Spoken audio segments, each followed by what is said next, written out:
বিশ্ব জাকের মঞ্জিলের সম্মানিত আউলিয়াদের সন্তান, যিনি নেতৃত্ব দিয়ে যাচ্ছেন পুরো বাংলাদেশের মানুষের শান্তি প্রতিষ্ঠার জন্য, উনি উপস্থিত ছিলেন। সাথে সাথে জাকের পার্টির যিনি প্রধান, ওনারই সুযোগ্য সাহেবজাদা, উনিও উপস্থিত ছিলেন। সাথে সাথে কারিনা যারা ফ্যামিলি তারাও ছিলেন।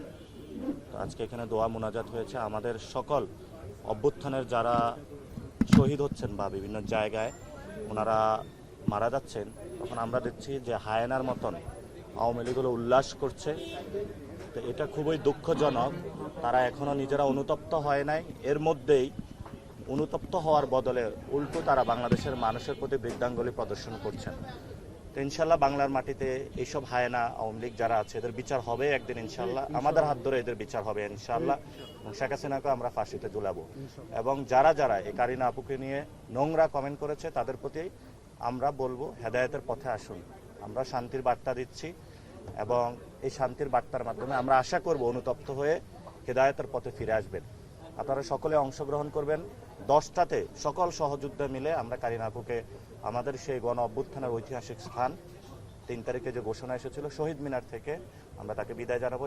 সেখানে 10টায় জানাজার নামাজ হবে। ঢাকাবাসী সবাইকে অংশগ্রহণের আহ্বান জানাচ্ছি। সেটা ডক্টর এবং ফ্যামিলি কথা বলবে, কিন্তু কুল্লু নাফসিন যায়িকাতুল মাউত, প্রত্যেকটা ব্যক্তি আসলে মৃত্যুর স্বাদ আহরণ করবে। তো যার হায়াত যতদিন পৃথিবীতে আছে উনি অতদিন আছেন অথবা চলে যাবেন এর পরে। তো বাংলাদেশের স্বাস্থ্য ব্যবস্থা থেকে শুরু করে পুরো ওয়ার্ল্ডের স্বাস্থ্য ব্যবস্থাই তো খারাপ। সেসব বিষয়ে ফ্যামিলি কথা বলবেন।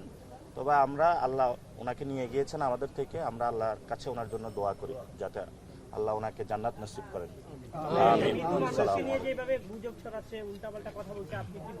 এটা তো আওয়ামী লীগের একটা চিরচারিত অভ্যাস। এই অভ্যাস থেকে আল্লাহ তাদেরকে হেদায়েত দিক, তারা এটা থেকে বের হয়ে আসুক, তারা অনুতপ্ত হয়ে বাংলাদেশের মানুষের যে আশা আকাঙ্ক্ষা সেদিকে তারা মনোপুত করুক, সেটাই হলো আমাদের চাওয়া। এবং তারা দীর্ঘদিন ধরে এইসব কর্মকাণ্ড করে আসছে। বিভিন্ন জায়গায় ছাত্রলীগ যুবলীগের মিছিল চালাচ্ছে, আমরা ধৈর্য ধারণ করতেছি, দেখছি।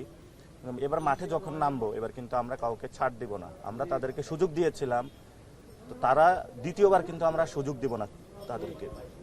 সুযোগ তারা একবারই পেয়েছে। ক্ষমার জন্য আমরা তাদেরকে বলেছিলাম এবং আমরা বলেছিলাম ট্রুথ অ্যান্ড রিকনসিলিয়েশনের মাধ্যমে তাদেরকে একটা পর্যায়ে আমরা নিয়ে যাব। তারা যেহেতু অহংকারী মনোভাব প্রদর্শন করেছে, রাসূল সাল্লাল্লাহু আলাইহি ওয়াসাল্লামের আমলেই যারা ইহুদি ছিল একটা সময় কিন্তু মদিনা থেকে তাদেরকে বের করে দেওয়া হয়েছিল, তাদেরকে সুযোগ দেওয়া হয়েছিল। তো আমরা তাদেরকে সুযোগ দিচ্ছি, না হলে আমরা তাদেরকে একটা পর্যায়ে বের করে দিব বাংলাদেশ থেকে।